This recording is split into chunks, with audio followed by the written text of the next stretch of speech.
Hello friends, आपका स्वागत है सिविलियन क्लासेस में। तो प्यारे बच्चों, हम लोग पढ़ रहे थे स्ट्रेसेस इन बीम में। क्या पढ़ रहे थे प्यारे बच्चों? बेंडिंग स्ट्रेसेस इन बीम। तो प्यारे बच्चों, हमने क्या बोला था कि अब हम लोग पढ़ेंगे इसमें प्योर बेंडिंग किसको कहते हैं, ये हमने पढ़ लिया था, है ना। तो अब प्यारे बच्चों, बेंडिंग स्ट्रेस का फॉर्मूला ड्राफ्ट करने के लिए कुछ एजम्पशंस लिया जाता है ना। दैट मीन्स प्योर बेंडिंग किसी भी बीम को मानने के लिए, अगर इस बीम में सिर्फ प्योर बेंडिंग ही डेवलप कर रहा है, इसको मानने के लिए इसको क्या करना होगा, कुछ एजम्पशंस आपको लेना होगा। और प्यारे बच्चों याद रखिएगा, एजम्पशंस जो है वो आपके एग्जाम में आता ही आता है। केयरफुली इसको समझ लीजिएगा, ये आपके 4 मार्क्स के क्वेश्चन में आएगा ही आएगा। ठीक है प्यारे बच्चों, तो इसको एकदम केयरफुली इसको समझना है, याद करना है और एग्जाम तक उसको डिलीवर कर देना है। तो देखिए प्यारे बच्चों, पहला एजम्पशन क्या है? The material of beam is homogeneous and isotropic. प्यारे बच्चों, अगर कोई बीम किसी ना किसी मटेरियल का बना हुआ होगा, तो बीम का जो मटेरियल्स होगा उसके पास कौन सा प्रॉपर्टीज होगा? Homogeneous and isotropic. Homogeneous and isotropic. तो प्यारे बच्चों, होमोजीनियस किसको कहते हैं? ऐसा मटेरियल जिसका composition through out the length same हो। दैट मीन्स अगर हम बीम को यहां से काटे तो सेम कंपोजिशन मिले, मतलब मटेरियल का कंपोजिशन सेम मिले, अगर यहां से भी काटे तो सेम मिले। दैट मीन्स वैसे मटेरियल को हम लोग कहते हैं होमोजीनियस मटेरियल। ठीक है ना, मतलब composition through out the length अगर सेम रहता है तो हम कहेंगे होमोजीनियस मटेरियल, है ना। अब दूसरा बोल रहा है आइसोट्रॉपिक। आइसोट्रॉपिक भी हम लोग जानते हैं प्यारे बच्चों, वह मटेरियल जिसके पास जो किसी भी पॉइंट पे ऑल डायरेक्शन में मटेरियल का प्रॉपर्टी सेम हो। दैट मीन्स प्यारे बच्चों, मान लेते हैं ये कोई बीम्स है। अगर इस पॉइंट पे बात करें, बीम के इस पॉइंट पे बात करें, तो सारे डायरेक्शन में प्रॉपर्टीज सेम होना चाहिए। प्रॉपर्टीज कहने का मतलब है प्यारे बच्चों, अगर शियर, इस मटेरियल का शियर मॉडुलस इस डायरेक्शन में कैपिटल जी है, तो इस डायरेक्शन में भी कैपिटल जी होना चाहिए। इस डायरेक्शन में, मतलब सारे डायरेक्शन में कैपिटल जी होना चाहिए। अगर हम बात करें यंग्स मॉडुलस का, तो इस डायरेक्शन में यंग्स मॉडुलस अगर कैपिटल ई है, तो सारे डायरेक्शन में आपका मॉडुलस ऑफ इलास्टिसिटी का वैल्यू ई होना चाहिए। दैट मीन्स अगर वैसा मटेरियल जिसके सारे डायरेक्शन में प्रॉपर्टी सेम होता है, तो उसको क्या कहते हैं? आइसोट्रॉपिक कहते हैं। तो प्यारे बच्चों, पहला एजम्पशन यही है कि जिस मटेरियल का बीम बना हुआ है वो होमोजीनियस एंड आइसोट्रॉपिक है। ठीक है प्यारे बच्चों, चलिए अब हम दूसरे एजम्पशन की ओर चलते हैं। The beam is initially straight and every layer of it is free to expand और कॉन्ट्रैक्ट। प्यारे बच्चों, इसके बारे में समझने के लिए देखते हैं। बीम जो होगा प्यारे बच्चों, वो इनिशियली क्या होना चाहिए? स्ट्रेट होना चाहिए। बीम कैसा होना? Initially straight. ऐसा ना हो प्यारे बच्चों कि बीम क्या हो, पहले से ही टेढ़ा मेढ़ा हो। तो इसके बारे में हम क्या समझेंगे, है ना। पहले से टेढ़ा मेढ़ा नहीं होना चाहिए। इनिशियली जो बीम होना चाहिए वो कैसा होना चाहिए? स्ट्रेट होना चाहिए। और देखिए प्यारे बच्चों, और बीम का हर एक लेयर अगर हम इस पे कोई एक्सटर्नल फोर्स लगाते हैं, तो बीम का सारा लेयर फ्री है एक्सपैंड करने के लिए। अगर हम कंप्रेशन फोर्स लगाते हैं तो सिकुड़ने के लिए। बात समझ में आया प्यारे बच्चों? दूसरा एग्जाम्पल क्या करता है कि बीम्स को इनिशियली हम लोग स्ट्रेट मानेंगे और बीम्स का हर लेयर फ्री है किसके लिए? एक्सपैंड होने के लिए और कॉन्ट्रैक्ट होने के लिए। ठीक है प्यारे बच्चों, चलिए तीसरा एग्जाम्पल क्या है प्यारे बच्चों? Material obeys Hooke's law and stresses within elastic limit. प्यारे बच्चों, जिस मटेरियल्स का हम बीम बनाए हैं वो मटेरियल हुक्स लॉ को फॉलो करता है। प्यारे बच्चों, हम लोग पहले यूनिट्स में ही हुक्स लॉ जाने हैं। क्या कहता है हुक्स लॉ? हुक्स लॉ कहता है stress is directly proportional to strain up to proportional limit या within elastic limit. That means proportional limit तक हम क्या बोल सकते हैं कि अगर कोई मटेरियल का स्ट्रेस डायरेक्टली प्रोपोर्शनल स्ट्रेन होता है तो हुक्स लॉ को फॉलो कर रहा है। याद रखिएगा प्यारे बच्चों, ये जो आपका हुक्स लॉ वैलिड है up to proportional limit and within elastic limit, मतलब प्रोपोर्शनल लिमिट तक एंड इलास्टिक लिमिट के पहले तक ये वैलिड होता है। तो प्यारे बच्चों, ये पहला तीसरा समझ गए होंगे कि material obeys Hooke's law and stressed within elastic limit, मतलब जो मटेरियल का बीम मेरा बना हुआ होगा वो हुक्स लॉ को फॉलो करेगा, है ना। कब तक? जब तक हम उस पर कब तक फोर्स लगाएंगे? अप टू प्रोपोर्शनल लिमिट या विद इन इलास्टिक लिमिट। चलिए तीसरा, the radius of curvature is large as compared to the other dimension of beam। देखिए प्यारे बच्चों, इसका कहने का क्या मतलब है वो हम समझ लेते हैं। मान लीजिए प्यारे बच्चों, ये कोई आपका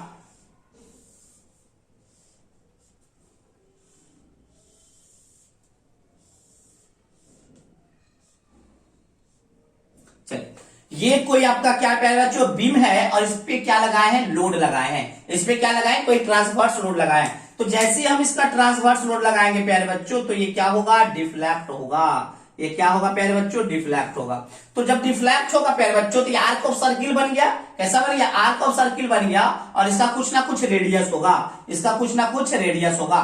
तो क्या बोला, जो आपका रेडियस होगा कर्वेचर का, इस कर्वेचर का जो रेडियस होगा, इस कर्वेचर का जो रेडियस होगा वो क्या होना चाहिए, डायमेंशन से ज्यादा होना चाहिए। किसका, कौन सा डायमेंशन से, कंपेयर टू डी और ये बी और ये एल। क्या बोला प्यारे बच्चों, नेक्स्ट एग्जाम्पशन क्या है कि जो कर्वेचर ऑफ, क्या रेडियस ऑफ कर्वेचर मतलब आर। देखिए प्यारे बच्चों, ये आपका आर्क ऑफ सर्किल है, इसका कुछ ना कुछ सेंटर होगा, कुछ ना कुछ रेडियस होगा, है ना। तो जो रेडियस होगा प्यारे बच्चों, बीम के सारे डायमेंशन के तुलना में बहुत ही ज्यादा होगा। तो यही बात लिखा हुआ है, the radius of curvature is large as compare to the dimension of beam. Beam का डायमेंशन कहने का मतलब एल, बी और डी। एल, बी और डी के तुलना में रेडियस क्या होगा, ज्यादा होगा। ठीक है ना। Next, transverse cross section area of beam that are plane before bending even after bending. देखिए प्यारे बच्चों, ये अगर क्रॉस सेक्शन एरिया का बात करें, ये आपका क्रॉस सेक्शन एरिया है प्यारे बच्चों। तो प्यारे बच्चों, नेक्स्ट एग्जाम्पशन क्या है कि बेंड होने से पहले भी वो प्लेन रहना चाहिए और बेंड होने के बाद भी ये प्लेन रहेगा। प्यारे बच्चों, ये एग्जाम्पशन क्या है प्यारे बच्चों, ये एग्जाम्पशन ये है कि बीम का ट्रांसवर्स सेक्शन, कौन सा, ट्रांसवर्स सेक्शन जो होगा, ये जो ट्रांसवर्स सेक्शन जो है प्यारे बच्चों, बेंड होने से पहले और बेंड होने के बाद भी ऐसा ही रहेगा, प्लेन ही रहेगा। बात समझ में आ गया। चलिए लास्ट एग्जाम्पशन क्या है प्यारे बच्चों, the beam is subjected to pure bending moments and produce shears are neglected. प्यारे बच्चों, हम ये मानकर चलेंगे ये ऐसा बीम है जिसपे सिर्फ बेंडिंग मोमेंट डेवलप हो रहा है, दैट इज प्योर बेंडिंग है, और किसी भी तरह के शियर फोर्स को हम नेग्लेक्ट करेंगे, नेग्लेक्ट लेकर चलेंगे। तो प्यारे बच्चों, ये आपका एग्जाम्पशन था। किसका एग्जाम्पशन था, थ्योरी ऑफ प्योर बेंडिंग या सिंपल बेंडिंग। ये एग्जाम्पशन प्यारे बच्चों याद रखिएगा, क्योंकि ये एग्जाम्पशन आपके एग्जाम में आने के चांसेस बहुत होते हैं। ठीक है ना। चलिए इसको नोट डाउन कर लीजिए।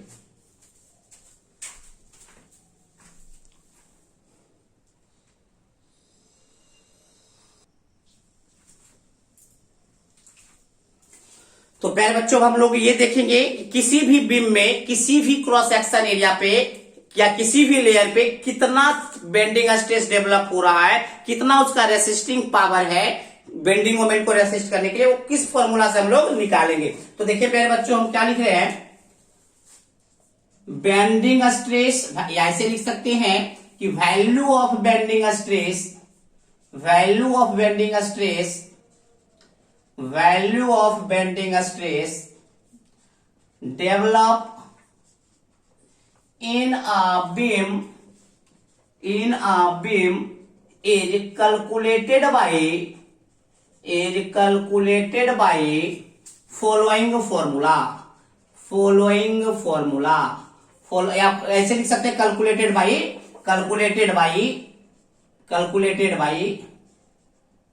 बेंडिंग इक्वेशन और फ्लेक्सुरल इक्वेशन।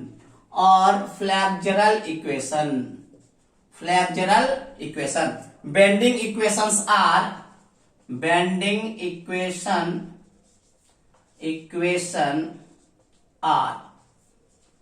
देखिए प्यारे बच्चों, हम क्या बोले कि किसी भी बीम में कितना वैल्यू का बेंडिंग स्ट्रेस डेवलप होगा वो हम बेंडिंग इक्वेशन या फ्लेक्सुरल इक्वेशन से निकालेंगे। यही बात लिखा हुआ होगा प्यारे बच्चों, value of bending stress develop in a beam is calculated by bending equation और फ्लेक्सुरल इक्वेशन। किसी भी बीम में कितना वैल्यू का बेंडिंग स्ट्रेस डेवलप होगा वो हम bending equation and flexural equation से निकालते हैं।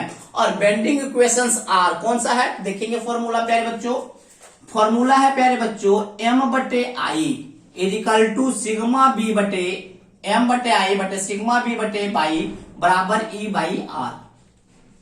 एम बटे I is equal to sigma बटे by is equal to E by R. प्यारे बच्चों यही इक्वेशन कहलाता है बेंडिंग इक्वेशन। इस इक्वेशन को प्यारे बच्चों हम लोग प्रूफ भी करेंगे। ये देखेंगे कि इक्वेशन आया कहां से और इसका प्रूफ आपके एग्जाम में पूछता भी है। ठीक है प्यारे बच्चों, तो ये इस इक्वेशन को हम लोग कहते हैं प्यारे बच्चों बेंडिंग इक्वेशन। बेंडिंग इक्वेशन और इसको इसी का दूसरा नाम क्या है प्यारे बच्चों? Flexural equation. कौन सा equation? Flexural equation. Flexural equation जहां पे एम क्या है प्यारे बच्चों? Bending moment. एम क्या है? Bending moment. एम क्या है? Bending moment. आई क्या है प्यारे बच्चों? आई है मोमेंट ऑफ इनर्शिया। याद रखिएगा प्यारे बच्चों, सारे वैल्यू का स्पेसिफिकेशन क्या है वो याद रखिएगा। Moment of inertia. Moment of inertia. Sigma B क्या है प्यारे बच्चों? यही हमको बार बार निकालना होगा। Bending stress. सिग्मा बी क्या है? Bending stress. अब देखिए प्यारे बच्चों आपका बाई क्या है? देखिए ये कोई प्यारे बच्चों,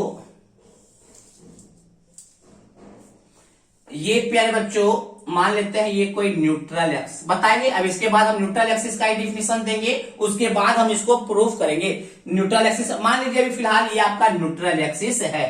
न्यूट्रल एक्सिस ऐसे बता देते हैं, न्यूट्रल एक्सिस ऐसा एक्सिस होता है जहां पे स्ट्रेन का वैल्यू 0 होता है। That means change in length उसका नहीं होता है। ठीक है प्यारे बच्चों, तो प्यारे बच्चों न्यूट्रल एक्सिस से एक्सट्रीम का दूरी, न्यूट्रल एक्सिस से एक्सट्रीम फाइबर का दूरी क्या कहलाता है? बाई। तो क्या बोलेंगे प्यारे बच्चों? डिस्टेंस। बाई क्या है? Distance between neutral axis. N का मतलब क्या है? Neutral axis of beam to the extreme fibre. Extreme fibre मतलब सबसे बाहर वाला फाइबर, मतलब सबसे बाहर वाला फाइबर ये है या ये है extreme fibre. Extreme fibre of beam. चलिए हो गया, एम पता चल गया, आई पता चल गया, सिग्मा बाई। ई क्या है प्यारे बच्चों? Modulus of elasticity of material. Modulus of elasticity of material. Modulus of elasticity of material. Modulus of elasticity of material. यहाँ पे ई क्या है? Modulus of elasticity of material. प्यारे बच्चों आर क्या है? Radius of curvature. Radius of curvature. Radius of curvature क्या है प्यारे बच्चों? जब हम इस बीम पे लोड लगाएंगे, जब हम इस बीम पे लोड लगाएंगे तो हमारा जो बीम है प्यारे बच्चों क्या होगा? ये डिफ्लेक्ट होगा। ये क्या होगा? डिफ्लेक्ट होगा। तो डिफ्लेक्टेड शेप का ये क्या होगा? ये जो रेडियस है, ये आपका जो रेडियस है यही आपका क्या है? Radius of curvature. तो प्यारे बच्चों हमने क्या बताया कि किसी भी बीम में कितना बेंडिंग स्ट्रेस का वैल्यू डेवलप होगा वो हम बेंडिंग इक्वेशन या फ्लेक्सुरल इक्वेशन से निकालेंगे। और वह बेंडिंग इक्वेशन कौन सा है? एम बटे I is equal to sigma B बटे by is equal to E by R. जहां पे एम क्या है? बेंडिंग मोमेंट कितना, मैक्सिमम बेंडिंग मोमेंट आप समझ सकते हैं या बेंडिंग मोमेंट। आई क्या है? Moment of inertia. Sigma B क्या है? Bending stress. बाई क्या है प्यारे बच्चों? न्यूट्रल एक्सिस से लेकर एक्सट्रीम फाइबर का दूरी। ई आपका क्या है? Modulus of elasticity of material. जो मटेरियल का बीम बना हुआ है उसका कुछ ना कुछ यंग्स मॉडुलस होगा, वही ई है। आर क्या है? Radius of curvature. प्यारे बच्चों ये इक्वेशन आया कहां से? हम इसको प्रूफ भी करेंगे और ये प्रूफ आपके एग्जाम में आता भी है। तो प्यारे बच्चों इस इक्वेशन को प्रूफ करने से पहले हम लोग पढ़ेंगे न्यूट्रल एक्सिस किसको कहते हैं? क्या? Neutral axis. तो प्यारे बच्चों पहले आप इसको नोट डाउन कर लीजिए।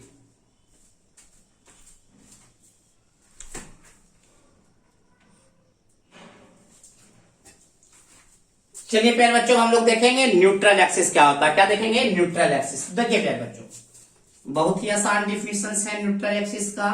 मान लीजिए प्यारे बच्चों ये आपका कोई बीम्स है, ये आपका कोई बीम है, ठीक है ना। अब प्यारे बच्चों जब हम इस पे कोई लोड लगाएंगे, जब हम इस पे कोई लोड लगाते हैं प्यारे बच्चों तो ये देखिए इस तरह से डिफ्लेक्ट करता है। ये इस प्रकार से डिफ्लेक्ट करता है, देख लीजिए।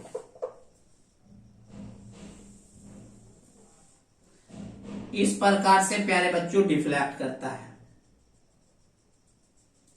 देखिए।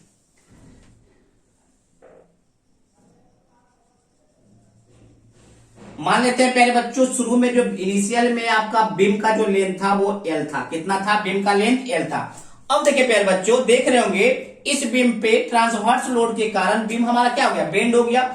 जब बेंड हुआ प्यारे बच्चों, तो आप देख रहे होंगे प्यारे बच्चों, इस लाइन के ऊपर ये जो डॉटेड डॉटेड लाइन हमने जो बनाया है, इस लाइन के ऊपर देख रहे होंगे कि बीम देखिए आपका सिकुड़ गया है, बीम का लेंथ देखिए प्यारे बच्चों कम गया है। और इस लाइन के नीचे आप देख रहे होंगे प्यारे बच्चों, बीम का लेंथ देखिएगा एक्सपेंड कर गया है, बढ़ गया है। तो प्यारे बच्चों आपको पता है कि किसी भी मटेरियल्स का लेंथ कब बढ़ता है, जब वो टेंसाइल जोन में होता है, जब उसको खींचते हैं। तो दैट मीन्स प्यारे बच्चों यहाँ पे क्या होगा, इस डॉटेड लाइन के नीचे जो मटेरियल्स है वो क्या चीज में है, टेंशन जोन में है। क्या है, टेंशन जोन में है। कौन से जोन में है प्यारे बच्चों, टेंशन जोन में है। और टेंशन जोन, और इस न्यूट्रल एक्सिस के ऊपर, क्योंकि लेंथ इस इस एक्सिस के ऊपर हमारा जो बीम है सिकुड़ गया है, इसका लेंथ घट गया है, तो आपको दिख रहा होगा ये क्या में है, कॉम्प्रेशन जोन में। क्योंकि आपका जो किसी भी मटेरियल में लेंथ तभी घटता है जब हम उस पर कॉम्प्रेसिव फोर्स डेवलप करते हैं। बट प्यारे बच्चों, ये जो आप डॉटेड डॉटेड लाइन देख रहे हैं, उसका ना तो लेंथ में कमी हुआ है ना तो बढ़ा हुआ है। मतलब ये ऐसा एक्सिस है कि इसका लेंथ अभी भी कितना है, अभी भी इसका लेंथ कितना है, एल ही है। दैट मीन्स प्यारे बच्चों, यह ऐसा एक्सिस है, यह एक ऐसा एक्सिस है जहां पे चेंज इन लेंथ कितना हो जाएगा, पहले भी एल था और बाद में बेंड होने के बाद भी एल है। तो प्यारे बच्चों ऐसा एक्सिस बीम का जहां पे चेंज इन लेंथ 0 हो जाता है। प्यारे बच्चों अगर चेंज इन लेंथ 0 हो जाएगा तो आप स्ट्रेन जानते होंगे, लॉन्गिट्यूडिनल स्ट्रेन क्या होता है, डेल्टा एल बाई एल। जब आपका स्ट्रेन चेंज इन लेंथ 0 हो गया तो स्ट्रेन का भी वैल्यू क्या हो जाएगा प्यारे बच्चों, 0। जब स्ट्रेन का वैल्यू 0 हो गया, और हम बेंडिंग स्ट्रेस वाले चैप्टर में हम क्या इस चैप्टर में हमने क्या बताया है, इसका एजम्पशंस क्या है कि हुक्स लॉ को क्या करता है, फॉलो करता है। और हुक्स लॉ क्या करता है, stress is equal to Young's modulus into strain, और स्ट्रेन ऑलरेडी 0 हो गया है तो स्ट्रेस का भी वैल्यू 0 हो जाएगा। स्ट्रेस का भी वैल्यू प्यारे बच्चों क्या हो जाएगा, 0 हो जाएगा।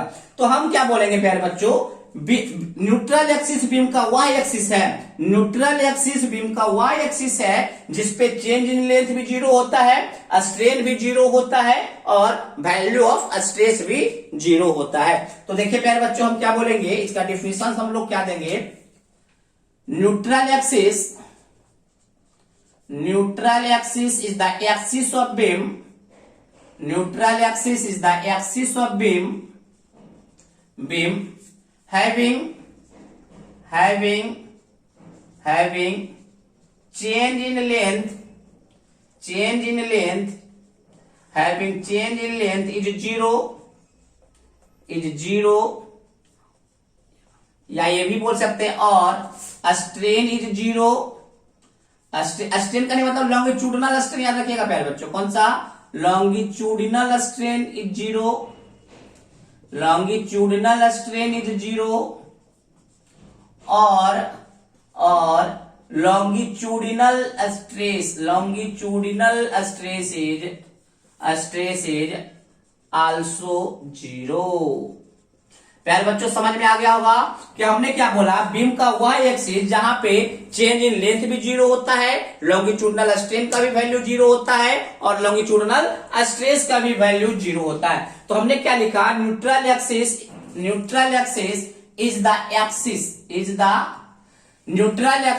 The axis of beam having change in length is equal to 0, या लॉन्गिट्यूडिनल स्ट्रेन इज 0, या लॉन्गिट्यूडिनल स्ट्रेस इज आल्सो 0। बात समझ में आ गया होगा प्यारे बच्चों, इसको नोट डाउन कीजिए, फिर इस फिगर को आप नोट डाउन कर लीजिए। तो प्यारे बच्चों आपको ये समझ में आ गया होगा कि न्यूट्रल एक्सिस क्या होता है। तो प्यारे बच्चों जैसे ही हमको न्यूट्रल एक्सिस समझ में आ गया है ना, तो हमने प्योर बेंडिंग हमने देख लिया प्यारे बच्चों, इसका एजम्पशंस भी देख लिया, हम न्यूट्रल एक्सिस किसको कहते हैं वो भी हमने देख लिया। अब हम देखेंगे प्यारे बच्चों कि जो बेंडिंग इक्वेशन था, जो बेंडिंग इक्वेशन का जो फॉर्मूला था उसका डेरिवेशन, और उसका डेरिवेशन बहुत ही इंपॉर्टेंट है जो कि आपके यूनिवर्सिटी वाले एग्जाम में आता है। तो प्यारे बच्चों बेंडिंग इक्वेशन को डिराइव करने के लिए हम लोग अगले क्लास का इंतजार करेंगे। तो आज के लिए बस इतना ही, थैंक यू।